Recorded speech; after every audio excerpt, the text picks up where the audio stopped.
नमस्कार, मैं हूं विकास कुमार। आप देख रहे हैं द लल्लन टॉप की बाढ़ को लेकर के जो कवरेज हो रही है। वैसे तो ये कवरेज मुझे बिहार में करनी है, बिहार में बाढ़ की कवरेज के लिए मैं निकला हूं, लल्लन टॉप की टीम निकली है। लेकिन गोपालगंज जिले में हम थे अभी थोड़ी देर पहले तक, और वहाँ हमें पता चला कि उससे सटा हुआ यूपी का जिला है कुशीनगर। और कुशीनगर के जिस गाँव में इस वक्त मैं हूँ वो है बिरवट कन्हौलिया। बिरवट कन्हौलिया गांव है, पीछे गंडक नदी है, ये दियारा का इलाका है। नदी थोड़ी करीब आ गई है। ये सड़क जो है जहाँ जिस पर मैं इस वक्त खड़ा हूँ वो बांध है, और बांध के इस तरफ एक टूटा फूटा स्ट्रक्चर है। कहानी यहीं से शुरू हुई है। ये कहानी है बालू खनन से जुड़ी हुई, गैर कानूनी तरीके से बालू के खनन से जुड़ी हुई कहानी है। आइए चलते हैं उस तरफ धीरे धीरे। और उस खनन को रुकवाने के लिए जब इस गांव के लोगों ने और इस गांव के आसपास के लोगों ने तमाम सरकारी दफ्तरों के चक्कर लगा लिए, उनसे मुलाकातें हो गई, आश्वासनों का दौर चला और कुछ नहीं हुआ, और इसमें कई महीने बीत गए। उसके बाद इस गांव के लोगों ने 2018 में एक शांतिपूर्ण धरना यहाँ पे शुरू किया। वो धरना लगभग 13 महीने चला। उस धरने के दौरान जो चीजें हुई, जो घटनाक्रम हुए, वो बहुत चौंकाने वाले थे। जैसे क्या क्या हुआ विस्तार से गांव के लोग बताएंगे, वहाँ है। और सबसे पहले मैं आपको इस स्ट्रक्चर के बारे में बता देता हूँ। ये जो स्ट्रक्चर है, जब यहाँ पे बालू का खनन शुरू हुआ, अवैध तरीके से बालू का खनन, ये ध्यान रखिएगा, तो फिर यहाँ पे जो खनन करने वाले लोग थे उन्होंने इस तरह के स्ट्रक्चर बनाए अपने लोगों के रहने के लिए। हर थोड़ी दूर पे इस तरह का स्ट्रक्चर बनाया गया। गाँव का इलाका है, बांध के इस तरफ पूरी आबादी है, और कई सारे गांव, आप देखिए ध्यान रखिए कि कई सारे गांव नदी से कट कट करके इस तरह बसते गए हैं। उनका एक पूरा लंबा इतिहास है और एक लंबी प्रक्रिया है। बाढ़ से जोड़ करके जब बातचीत होती है तो सिर्फ इतनी भर बात नहीं होती है कि घर में पानी घुस गया। नदी का कटाव की वजह से लगातार हो रहा विस्थापन, और नदी में बालू का खनन अवैध तरीके से जब बांध के करीब होता है तो फिर गाँव के लिए खतरा उत्पन्न होता है। तो आइए चलते हैं। तो यहाँ कुछ लोग हैं, हाँ, तो जहाँ से बात डिसकंटिन्यू हुई थी वहाँ से मैं शुरू करता हूँ। धरना हुआ, धरना शांतिपूर्ण धरना था, लगभग 1 साल चला। 1 साल जब धरना चला, और इस गांव के आसपास के कई गांव, और जैसा मुझे बताया गया कि बगल में गोपालगंज जिले के बिहार के कई गांव हैं, वहाँ से भी लोग आए, और ये बड़ा धरना होता चला गया बालू खनन के खिलाफ।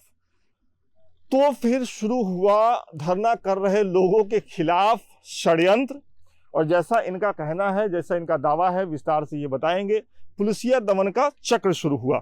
षड्यंत्र क्या शुरू हुआ? षड्यंत्र वही जो पिछले कुछ समय से हम लगभग हर धरने में देखते हैं, चाहे दिल्ली में जामिया मिलिया इस्लामिया के बाहर का प्रदर्शन हो, या फिर सीए एनआरसी के खिलाफ का प्रदर्शन हो। एक पक्ष अगर किसी चीज के खिलाफ प्रदर्शन कर रहा है तो उनके सामने कुछ लोग उसके पक्ष में आंदोलन करने लगते हैं, और वहीं से पूरा बखेड़ा शुरू होता है। तो यहाँ भी जब कुछ लोग, गांव के लोग, अवैध रूप से जो खनन हो रहा था उसके खिलाफ प्रदर्शन करने लगे, शांतिपूर्ण धरना प्रदर्शन चल रहा था, कहीं से कोई दिक्कत नहीं थी। तो इन लोगों ने मुझे बताया, और विस्तार से ये आपको बताएंगे। मैं थोड़ा सा समराइज कर देता हूँ ताकि आप चीजों को समझ लें। तो एक ग्रुप आ गया और वो इनसे बालू की मांग करने लगा। उस ग्रुप का ये कहना था कि आप हमें बालू दीजिए, आपके धरना प्रदर्शन की वजह से बालू की किल्लत हो गई है। और फिर वो उन दोनों ग्रुप में क्लैश होता है। क्लैश के बाद जो प्रक्रिया चलती है वो लंबी प्रक्रिया चलती है। सबसे पहले आपसे बात करते हैं, क्या नाम हुआ आपका? मेरा नाम पड़ेगा रमाकांत सिंह। कहाँ घर हुआ रमाकांत जी आपका? हमारा घर इसी गांव में है, बिरवट कन्हौलिया में ही, 20 टोले में हम हैं। अच्छा, तो जो बात मैंने अभी बताई कि आप लोगों ने बालू के अवैध खनन के खिलाफ धरना प्रदर्शन शुरू किया जी, और उसके बाद क्या हुआ फिर उस धरना प्रदर्शन में, थोड़ा सा मुझे बताइए। प्रदर्शन में ही हुआ कि वो लोग बड़े बड़े लोग थे जो खनन करवाते थे, गुंडा माफिया तरह के लोग थे। उन लोगों ने हम लोग को काफ़ी धमकाया, प्रशासन के द्वारा भी मिल करके धमकाया, जिसकी वजह से हम लोग और उग्र होकर गए। हम लोग कि नदी जो काट लेगी, नदी किनारे आ जाएगी बालू निकलते निकलते, तो इसके लोग और जुट गए हम लोग के साथ में। नहीं, तो मतलब मैं ये पूछ रहा था कि जैसे कि शांतिपूर्ण धरना चल रहा था, जी, तमाम चीजें चल रही थी, जी। उसमें दिक्कत कहाँ पैदा हुई जिसकी वजह से पुलिस को इंटरवीन करना पड़ा और फिर कई लोगों पे केस मुकदमे दर्ज हुए? दिक्कत ये हुआ कि हम लोग धरना प्रदर्शन करते थे कि बालू खनन ना हो, और वो लोग चाहते कि नहीं जबरदस्ती खनन होगा। इसी में पुलिस आकर के हस्तक्षेप की, और उस हस्तक्षेप की, और तो हम लोग और लोगों को इकट्ठा किया, भाई सबका खेत पड़ रहा है, सबका घर कटेगा। चाहे बगल में हम लोग का आगे चैनपट भी कितने गांव विलीन हो गए, और बिरवट में भी पहले से विलीन गांव हुए हैं जिसमें 7 टोले हैं।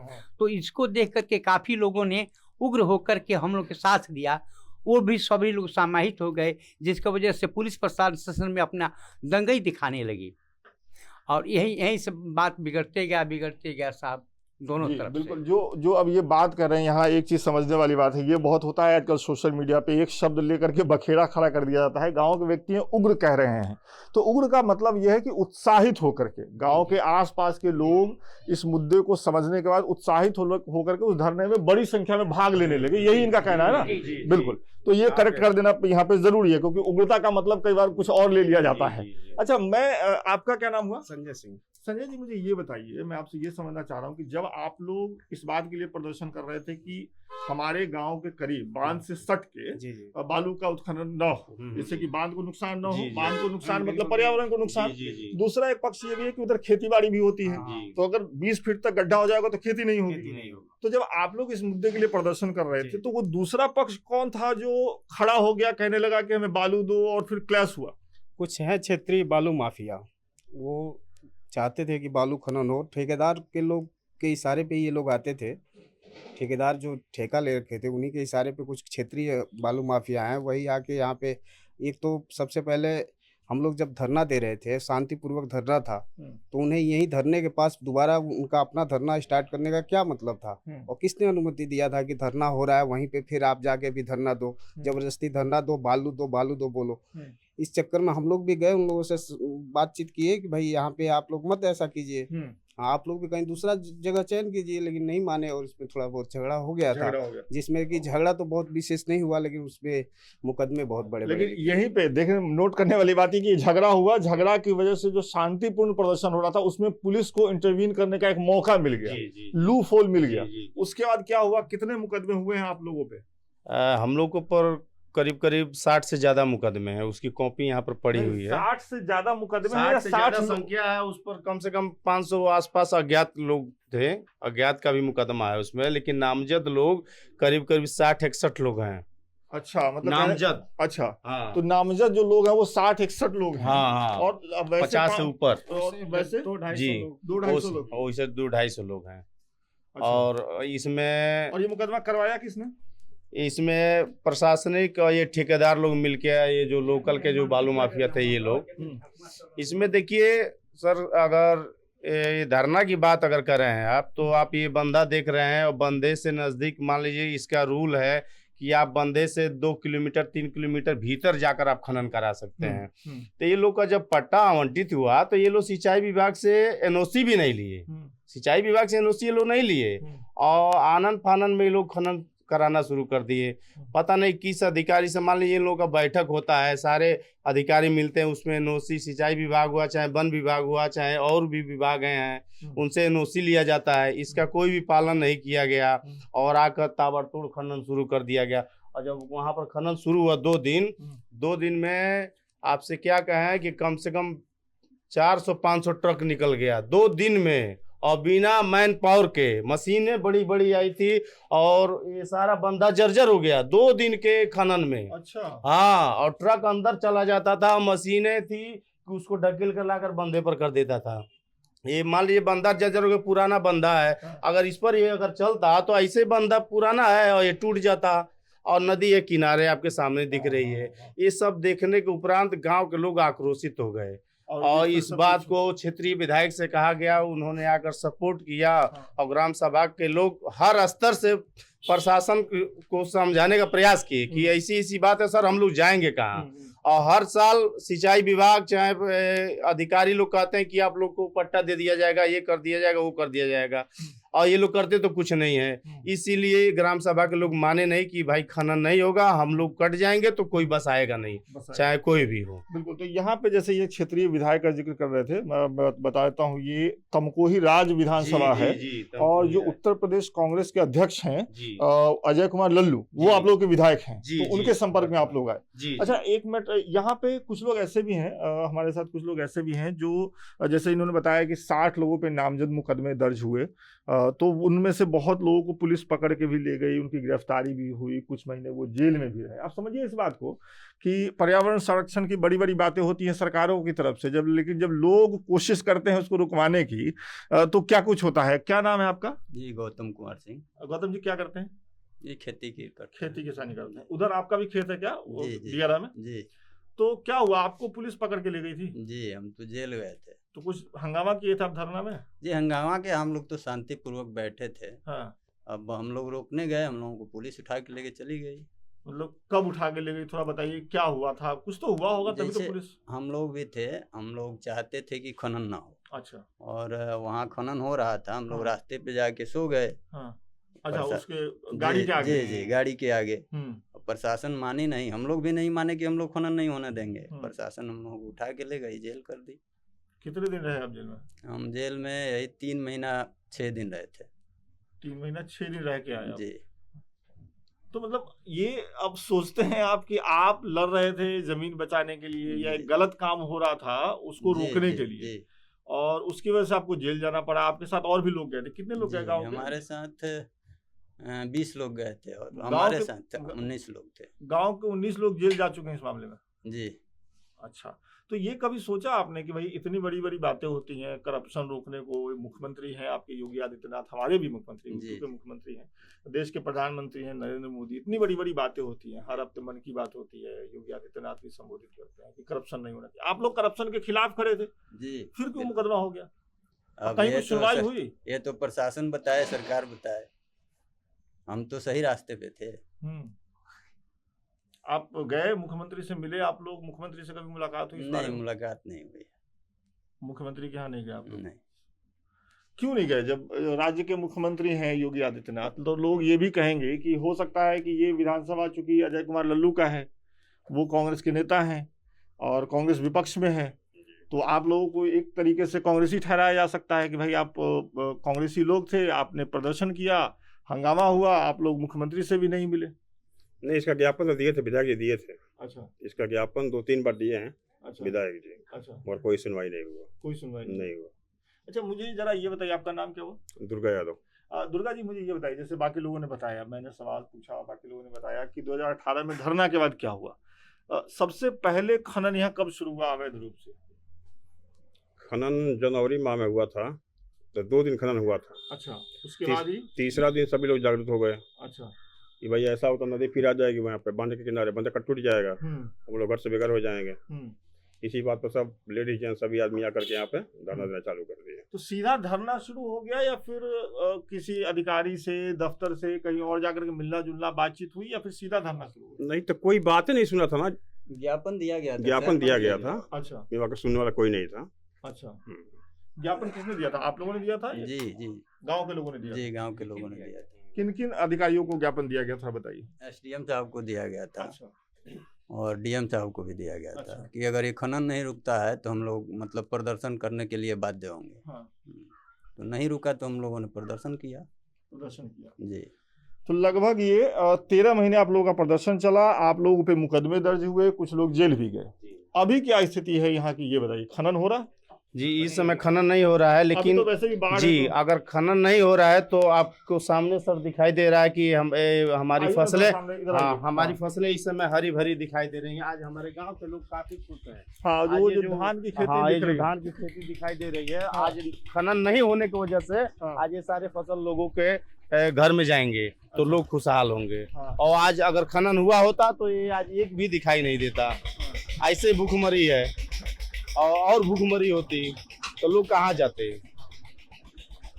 लेकिन इसमें ये सब जद में आते हैं, जितने हरे भरे धान है हाँ, ये सब उसके जद में आते हैं, खनन के जद में आते हैं। अच्छा, हाँ, तो ये बताइए कि मामला कहाँ रुका? मतलब आप लोगों पे मुकदमे जो थे वो उठा लिए इसमें गए? जो DM साहब आवंटित किए थे जिस पट्टे को, हम्म, तो वो DM साहब जब यहाँ से ट्रांसफर हुए, दूसरे DM डॉक्टर अनिल कुमार सिंह जी आए, हम्म, तो वो यहाँ पर जब आए तो यहाँ पर फिर मुआयना किए वो अपने स्तर से। हम्म, जब अपने स्तर से मुआयना किए तो हम लोग यहाँ पर बैठे थे मंदिर के पास में, हम्म, तो यहाँ पर आए तो गाड़ी रुकी, जिलाधिकारी महोदय की। हम सारे लोग बैठे थे तो आए और हम लोगों से पूछे। हम लोगों ने बारीकी से सारी बातों को बताया कि सर ये सारी जो जमीनें थी, ये जो पट्टा हुआ है जिस नंबर पे, वो हम लोग की काश्तकारी जमीन है, उसका कागज है, पेपर है, दिखाया गया डीएम साहब को कि हमारी है, इसको बाद में इसको ये लोग खारिज करके तब इसको पट्टा किए हैं। तो इस बात को वो समझे। जब वो समझे तब हम लोग का पुलिसिया उत्पीड़न थोड़ा सा डाउन हुआ, तो प्रशासनिक व्यवस्था कम हुआ। नहीं तो उसके पहले हमेशा पुलिस धमकाती थी, डरवाती थी, लाठी चार्ज करती थी। लेकिन जब डीएम साहब समझे इस बात को तो उस दिन से थोड़ा कम हुआ। अच्छा, केस उठा, मुकदमा अभी भी चल रहा है? अभी भी अभी चल रहा है मुकदमा। अभी मुकदमा चल रहा है, मुकदमा चल रहा है। हाजिरी पे जाना पड़ता है, बाकी चीज होती है, जी। गिरफ्तारी वगैरह भी हो रही है? नहीं, अभी नहीं हो रही है, अभी तो तारीख चल रही है। अभी तारीख चल रही है, जी। मामलों की सुनवाई चल रही जी है। जी। केस नहीं उठा, केस को लेकर कुछ नहीं कहा नहीं गया? उठा केस नहीं। कुछ कहे थे आश्वासन- लोग उठाने के लिए। अच्छा, हाँ, आश्वस्त किए थे कि केस उठ जाएगा और आप लोग आराम से रहिए, कोई दिक्कत नहीं होगा। लेकिन ये लोग खाली आश्वासन देकर फिर चले गए और उठाए नहीं। उठाए नहीं। अच्छा, एक चीज हमको बताइए कि राज्य में एक सरकार है और अभी सामने आप लोगों के चुनाव भी हैं, यूपी में फिर से चुनाव होने जा रहा है, राजनीतिक सरगर्मी वैसे ही बढ़ी हुई है। ये बताइए कि सरकार जो है, योगी आदित्यनाथ जी की सरकार है, उनका दावा है कि उन्होंने यूपी में विकास तो किया ही है, साथ में भ्रष्टाचार के खिलाफ बहुत तगड़ा काम हुआ है।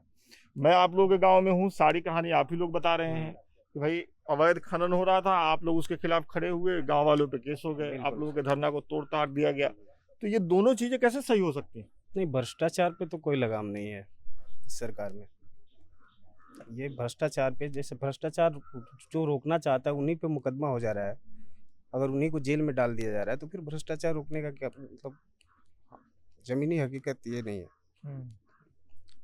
भ्रष्टाचार खत्म नहीं हुआ है, भ्रष्टाचार तो बढ़ा है मुझे लग रहा है। जैसे ये तो बालू खनन था, इसके अलावा भी कई मामले हैं गांव के जिसमें भ्रष्टाचार कहीं भी देखिए तो नहीं है। जैसे अब स्वच्छ भारत अभियान में शौचालय का मुद्दा हो, या आवास का मुद्दा हो, या राशन वितरण का मुद्दा हो, सब में भ्रष्टाचार है।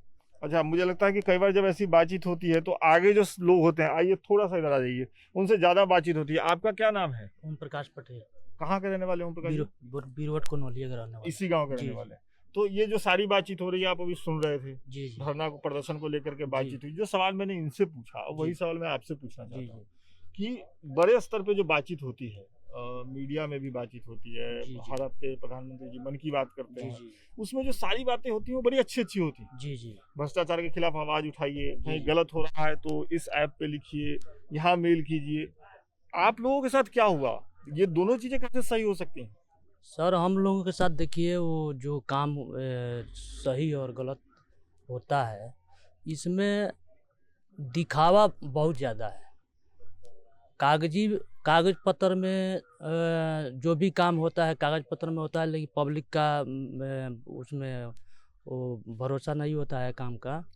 मान लीजिए कि कोई भी कार्य हो तो उसमें पब्लिक से कुछ सहयोग लिया सही जाता है, पूछा लेकिन जाए, हाँ, मतलब पूछा समझा। जाए। हाँ। लेकिन यहाँ पर किसी भी रंग के अधिकारी हो, और ना चाहे किसी भी दल के नेता हो, वो केवल स्वार्थ के पीछे दौड़ते हैं और पब्लिक का कुछ उसमें लेना देना नहीं समझते हैं, है ना।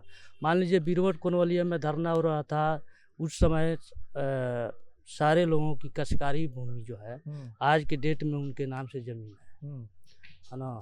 उसमें कुछ जमीन जो खारिज कर दिया गया और कुछ वैसा ही कशकारी में लोग अवैध खनन करा रहे थे, उसमें हम लोगों ने रोका था, उस पर मुकदमा हुआ, उसमें बहुत कुछ हुआ, मुकदमा भी हुआ, जेल भी गए हम लोग, है ना। उसके बाद कुछ ऐसी परिस्थितियाँ आई कि पूरे 1 साल तक चला धरना। उसके बाद धीरे धीरे धरना समाप्त हुआ, है ना। रही बात ये मन और की बात जो मुख्यमंत्री जी से मेरे आपने कहने का मतलब था कि जो सरकारी स्तर पे जो बातचीत होती है, जी, हमारे देश में भ्रष्टाचार निषेध दिवस भी मनाया जाता है, जी जी और प्रधानमंत्री हो, मुख्यमंत्री हो, किसी भी पार्टी के हो, जी, किसी जी। अभी तो यही लोग हैं, जी, बीजेपी जी, के जी। लोग हैं, तो उनकी बात होगी।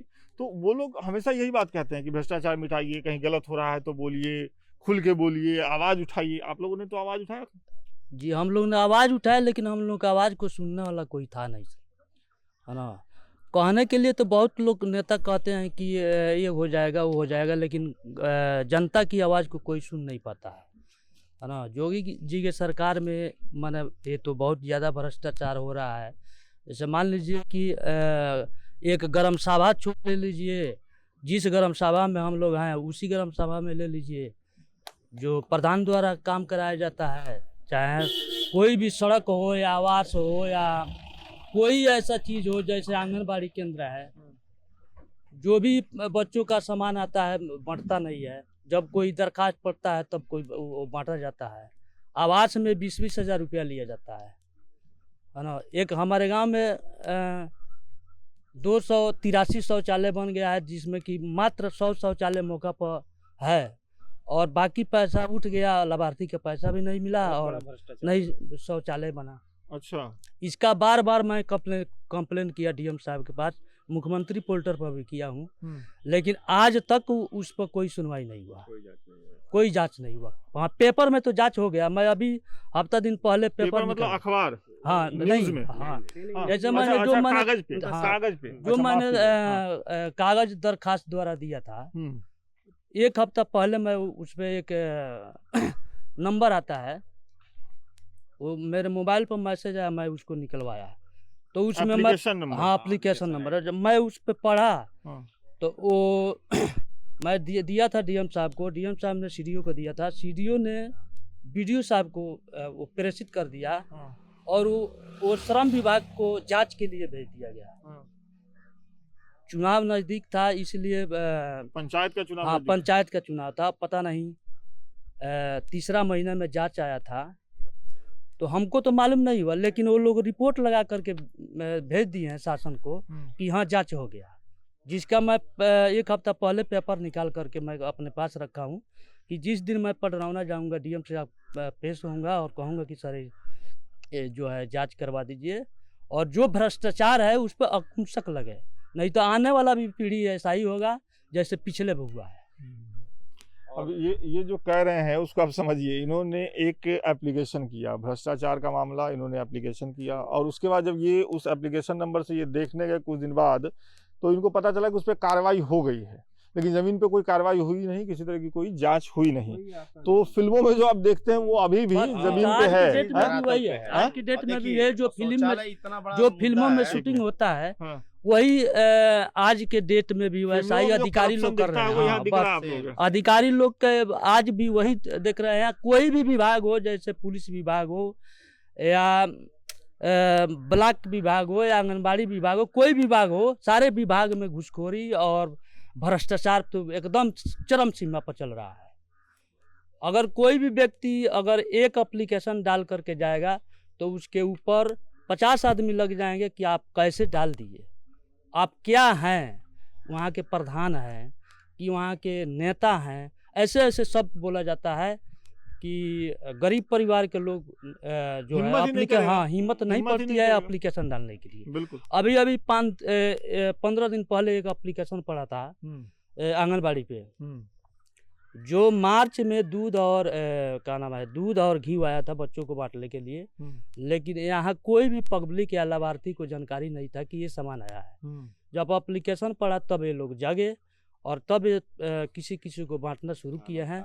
अभी उठान हुआ है सर दाल और तेल और गेहूं चावल का, लेकिन अभी भी लमसम 15-10 दिन तो हो ही गया उठान हुए, लेकिन अभी तक ये लोग पब्लिक में बांटे नहीं है ना। तो ये तो एक अलग मसला हुआ, लेकिन जिस मसले को लेकर के हम लोग बातचीत कर रहे थे वो इस जगह पे जो धरना प्रदर्शन हुआ और उसके पीछे की जो पूरी कहानी इन लोगों ने बताई, अगर उसको आप कायदे से फॉलो कर रहे हैं और सुन रहे हैं इनके जो आरोप, इनकी जो बातें हैं, तो एक बात निकल करके साफ सामने आती है कि कागजी लेवल पे और जो सामने से जो बातें कही जाती है, कहानी उसके पीछे कुछ और ही चलती है। ये इलाका इतना दूर है, मतलब अगर आप लखनऊ से इसकी दूरी नापेंगे या इसके बगल में जो बिहार का जिला गोपालगंज है उसकी दूरी पटना से देखेंगे तो इतना दूर है कि यहाँ तक जल्दी चीज़ें आती नहीं हैं, चाहे वो भ्रष्टाचार की जांच करने वाले अधिकारी हो, विजिलेंस के लोग हो, तो यहाँ पे हर स्तर पे चीज़ें आपको बिल्कुल अलग दिखती हैं, चाहे वो बालू खनन का मामला हो, जैसे ये बाकी विभागों का कह रहे थे। तो कुल मिलाकर के आप मुझे एक चीज़ बताइए, ये तो जो बात ये कह रहे थे भ्रष्टाचार का, आप भी उसमें हामी भर रहे थे, लेकिन ये जो आप लोगों का धरना प्रदर्शन था और तमाम चीज़ें थी, अभी तो बाढ़ का पानी है और बाढ़ के पानी की वजह से खनन नहीं हो रहा है, आगे अगर ये मामला फिर उठता है, मुकदमा आप लोगों पे अभी भी चल रहा है, तो ये भी सुनने में कहीं आया कि आप लोग भी थक गए थे क्या एक साल लड़ते लड़ते? जी हम लोग काफ़ी दिन तक धरना बैठे थे और गरीब घर के सभी लोग हैं, किसान के लड़के हैं सभी। और इसमें धरना में क्या हुआ कि काफ़ी मुकदमे हो गए और ऊपर से एक बार शराब वराब का कुछ कांड हो गया था। क्या उसमें- शराब का क्या कांड हुआ? शराब का कांड हुआ था, जैसे शराब पी के जहरीले शराब कुछ लोग मर गए थे और उसी एक दिन जिस दिन मतलब मरे थे उसके एक दिन पहले हम लोग यहाँ पे एक कार्यक्रम किए थे, माता जी का जागरण। अच्छा। तो उसको जागरण से जोड़ दिए माफिया की, वहाँ जागरण में दारू बांटे हैं सब। अब हम लोग माँ का जागरण करा रहे हैं, वो तो परमात्मा जानता होगा कि हमने क्या बांटा। और उन लोगों ने इससे जोड़ के जब देखा तो हम लोग थोड़ा सा वो घबरा गए कि हम लोगों पे अभी ये भी मुकदमा लगेगा। जैसे हम लोग पहले से काफ़ी मुकदमे झेल रहे थे और फिर डरे थोड़ा सा। उसी वक्त से हम लोगों के अंदर धीरे धीरे डर भी समाने लग गया कि अब ये फंसते ही जा रहे हैं। तो फिर बीच में कुछ बालू के ठेकेदार वगैरह आए, तो वो लोग हम लोगों से बातचीत किए, तो बोले कि भाई आप लोगों का मुकदमा वगैरह उठा लेते हैं। और आप लोग अपना धरना उठा लीजिए। हाँ, ऐसा बात तो हुआ आप था। लोगों ने धरना उठा लिया, मुकदमा अभी उठा नहीं है? नहीं, चलिए। प्रशासन भी आई थी साथ में। अच्छा, बातचीत करने के लिए, जी। लेकिन उसका हल नहीं निकला ना? नहीं कुछ? निकला। कोई हल नहीं निकला। समय आश्वस्त दिए थे करके उन्होंने। गए थे हाँ। कि आप लोग इसको खत्म करिए, आप लोग का ये हम लोग खत्म करवा देंगे। उस समय एक SHO नए आए थे, हाँ। सुशील मिश्र, क्या नाम सुशील था? कुमार शुक्ला। सुशील कुमार शुक्ला थे। वो कहे कि हम ये सब आप लोग का खत्म करवा देंगे, ऊपर के उच्च अधिकारियों से बात करवा के आप लोग इसको समाप्त करिए। तो हम लोगों ने इस बात को मान लिया, लेकिन मान लेने के बाद से ये लोग खत्म नहीं करवाए, ये लोग चले गए अपना ट्रांसफर पोस्टिंग हो गया। हाँ। एक और मुझे दिख रहे हैं, अभी थोड़ी देर पहले उनसे परिचय हुआ था, लेकिन वो कहीं चले गए थे। मुझे जहाँ तक जानकारी है, इनको भी जेल भेजा गया था इसी मामले में। क्या मैं सही कह रहा हूँ? जी, क्या नाम हुआ आपका? मेरा नाम प्रदीप सिंह है। प्रदीप जी, क्या करते हैं? हम यही गांव में एक झोला छाप डॉक्टर है, प्रैक्टिस करते हैं गांव में ही सेवा की भावना से। अच्छा। और एक चक्की मशीन है, उस मशीन को रात में मशीन चलाते हैं, दिन में ये काम करते हैं। अच्छा, चलिए, वो आपके काम पे आएंगे बाद में। सबसे पहले मुझे ये बताइए कि आपको क्यों भेजा गया जेल? कितने दिन आप रहे? लगातार यहाँ हम लोग 340 दिन तक धरना में यहाँ जुटे रहे। हम लोगों को तोड़ने के लिए तरह तरह के हथकंडे अपनाए गए, लेकिन हम लोगों का यही मांग था कि जो ज़मीन है जहाँ बालू खनन होना था, उसके अगल बगल हम ही लोगों का ज़मीन है जिसको हम लोग खेती करते हैं। अब वहाँ खनन होने से हमारा जो खेत है वह बर्बाद हो जाता, तथा हजारों लोगों का यहाँ ज़मीन है, सभी लोगों का जीवन यापन इसी ज़मीन से आप चलता चले है। गए थे, आप चले गए थे, ये सारी बातें हुई हैं जी। और लोगों ने बताई हैं। जी। मैं जरा आपका अपना अनुभव जानना चाह रहा हूँ कि आप कैसे गिरफ्तार हुए, क्यों गिरफ्तार हुए? जैसे यहाँ से गए थे दवा लेने के लिए तमकुही रोड है, अच्छा। कोई हमारे गांव का ही था, जैसे उन माफियाओं से मिला हुआ था। वह CID बन करके दवा ले लिए और होटल में जाकर नाश्ता कर रहे थे, वहीं पुलिस जा करके हमको अरेस्ट की। कितने बजे? दिन में? हाँ, दिन में अच्छा, 1:30-2 बजे के करीब ठीक में। है। वहाँ से हम लोग स्वेच्छा से चले गए उनके साथ। उसके बाद से वहाँ से ले गए तो हम लोग समझे कि तरया थाने ले जाएंगे। रात को वहाँ से लेकर आए चखनी, वहाँ से फिर रिटर्न करके और लेकर चले गए हम लोगों को पटहेरवा थाने। अच्छा, वहाँ कितनी से दूर है यहाँ से है लगभग 20-25 किलोमीटर अच्छा, है। ठीक है, ठीक है। तो वहाँ से फिर पटहेरवा से हम चले गए देवरिया अच्छा, फिर और आपको 3 जेल महीना जेल में रहे। जेल भेजे। क्या क्या धाराएं लगी आप पे? और हमारे ऊपर 18-19 धाराएं हैं। 307 है, ये विशेष 307 में हालांकि वैसा काम नहीं हुआ, जैसा मुकदमा हुआ वैसा हम लोगों ने कोई ऐसा रास्ता नहीं अपनाया, लेकिन जबरन हम लोगों के ऊपर मुकदमा करके और जेल भेजा गया। अच्छा, तो 3 महीने लगभग आप रहे? 3 महीना अभी भी जेल में मुकदमा रहे। चल रहा है? हाँ, मुकदमा अभी भी तारीख लड़ रहे हैं। अच्छा, तो ये बताइए कि आप, क्या लगता है आपको कि क्यों आप लोग शांतिपूर्ण धरना कर रहे थे, तो फिर मुकदमा क्यों हो गया? मतलब मुकदमा इसलिए हुआ कि वो लोग आप बताएंगे उसमें से क्या क्या धाराएं लगी हैं? हाँ। बताइए तो, क्या क्या धाराएं लगी आप पे? 147, 148, 323, 504, 506, 115, 341, 427, 307 IPC 7 क्रिमिनल एक्ट। ओ, तो ये मुझे बताइए कि आपको बाद में आपने सोचा, अब घर के लोगों ने भी कहा होगा कि क्यों धरना प्रदर्शन में चले गए, केस मुकदमा हो गया? नहीं हाँ? नहीं, मेरे घर के लोग ये जानते थे कि भाई यह लड़ाई जो है जायज़ है, अपने ज़मीन के लिए लड़ा जा रहा है, इसलिए घर के लोगों की तरफ से इस तरह का कोई बात नहीं था। किसी तरह कोई दबाव नहीं, थोड़ा सा जेल चले गए तो बच्चों को तकलीफ हुआ, घर में कोई व्यवस्था संभालने वाला नहीं था, लेकिन इससे कोई उतना कष्ट नहीं हुआ। कष्ट अपने आप को हुआ कि कोई सच्चे चीज के लिए अगर लड़ना पड़ता है तो बड़ी मुश्किलों का सामना करना पड़ता है। ये आपको समझ में आ रहा है? जी है? जी। अपने हक के लिए लड़ रहे थे और खुद ही जेल चले गए। हाँ, खुद ही जाना पड़ा। हाँ, तो ये स्थिति है। अच्छा, आप जरा सा, मैं आपके काम के बारे में बात कर रहा हूँ। जो आपने अपना परिचय दिया, आपने कहा कि आप यहाँ पे ग्रामीण लेवल पे चिकित्सा का काम करते हैं। एक शब्द भी आपने इस्तेमाल किया जो अखबारों में और बाकी जगहों पे छपता है। तो कहीं प्रैक्टिस करते थे, क्या करते थे आप काम? पहले हमारे गुरु थे डॉक्टर A.K. राव। अच्छा। वो महात्मा बुद्ध चैरिटेबल हॉस्पिटल है बभनौली, वही हमारे गुरु थे। उन्हीं के यहाँ मैं लगातार 5 साल तक उनके साथ रहा। अच्छा। उन्हीं के अनुभव से, उन्हीं के आशीर्वाद से धीरे धीरे हमें बहुत सारी जानकारियाँ हो गई। विद्यालय में जैसे बच्चों को बताया जाता है वैसे डॉक्टर साहब बताया करते थे। आज के दिन में तो वो नहीं रहे, इस दुनिया से चले गए हैं, फिर भी उनकी जो दुआएं हैं हमारे साथ वो याद रहता है। अभी भी मैं उनके घर जाता हूँ और उन्हीं के आशीर्वाद से, मैं कुछ नहीं जानता हूँ। मैं हाई स्कूल में 5 विषय का फेलियर हूँ, लेकिन उनके अनुभव से ही मुझे मतलब अच्छा चीज़ जानकारी हुआ। उस हिसाब से मैं प्रैक्टिस करता हूँ, गांव में सेवा की भावना से काम करता हूँ।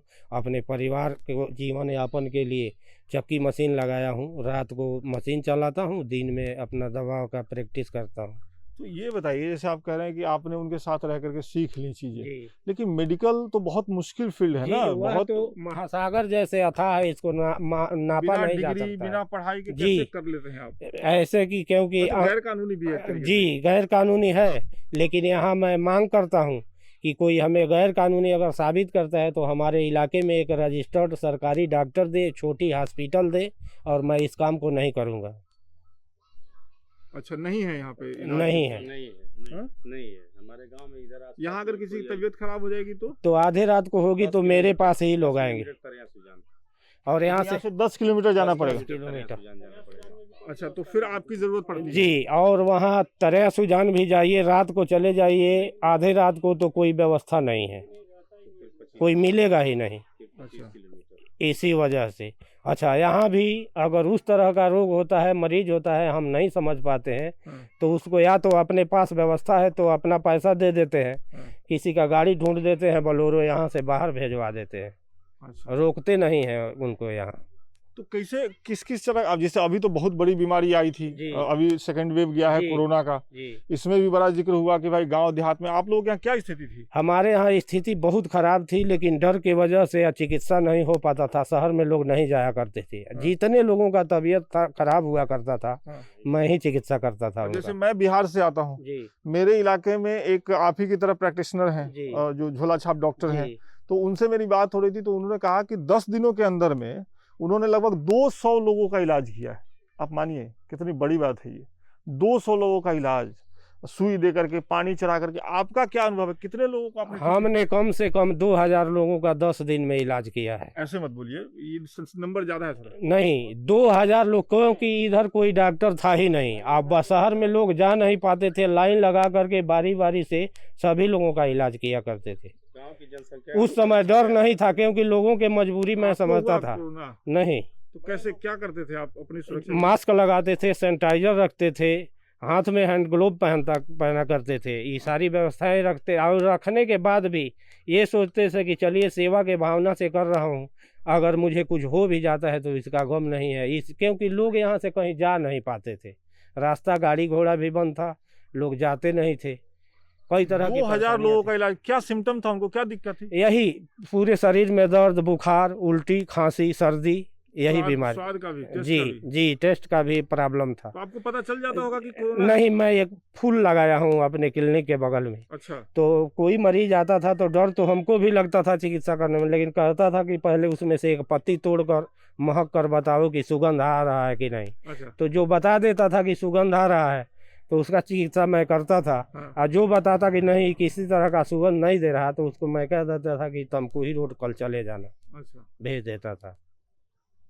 तो ऐसे कितने लोग थे अंदाजा जिनको टेस्ट नहीं आया होगा? लमसम 20-25 लोग ऐसे थे, वो गंभीर हालत में थे, तो उनको मैं रेफर कर दिया, आगे भेज दिया कि आप आगे जाकर दिखाइए। और मान लीजिए कि कुछ लोग ऐसे आए जिनको टेस्ट मतलब स्मेल तो आया जी लेकिन सिम्टम यही था कि बुखार है, दे दर्द हो रहा है या पेट खराब है, जी। तो उनको क्या दवाइयाँ देते थे आप? जैसे उसमें एंटीबायोटिक देते थे और पैरासीटामॉल ज़्यादा दिया करते थे। गैस के दवा के साथ एंजाइम देते थे, खांसी में कफ सिरप दिया करते थे, यही सब और बी कॉम्प्लेक्स की दवाएं दिया करते थे। ये सब देते थे। जी। और फीस कितना लेते हैं? फीस नहीं लेते हैं। क्या बात करें? ये फीस इसलिए नहीं लेते हैं कि दवाइयाँ देते होंगे फिर? जी दवाई का पैसा लेते होंगे? दवाई का भी पैसा कैसे लेते थे, तो किसी से 100 रुपये भी लेते थे। आज जब मैं हर घर के बारे में जानता हूँ और किसी को फ्री में भी दवाई दे देते हैं, क्योंकि हर घर में मैं जाता हूँ तो जानता हूँ कि कौन कैसे जो संपन्न है उससे, क्योंकि हमारा अपना जीवन चलाने के लिए भी पैसा चाहिए, तो जो संपन्न है उनसे 100 रुपये मैं ले लेता था, 50 रुपया किसी को फ्री में भी दे देता था। तो ये बातचीत के कई हिस्से हो गए हैं, एक बार मैं समराइज कर दूं। ये इस गांव में बालू खनन को लेकर के जो आंदोलन हुआ उसकी बातचीत आपने सुनी, कैसे मुकदमा दर्ज हुआ, पुलिसिया अत्याचार की बातें इन लोगों की अपने दावे हैं।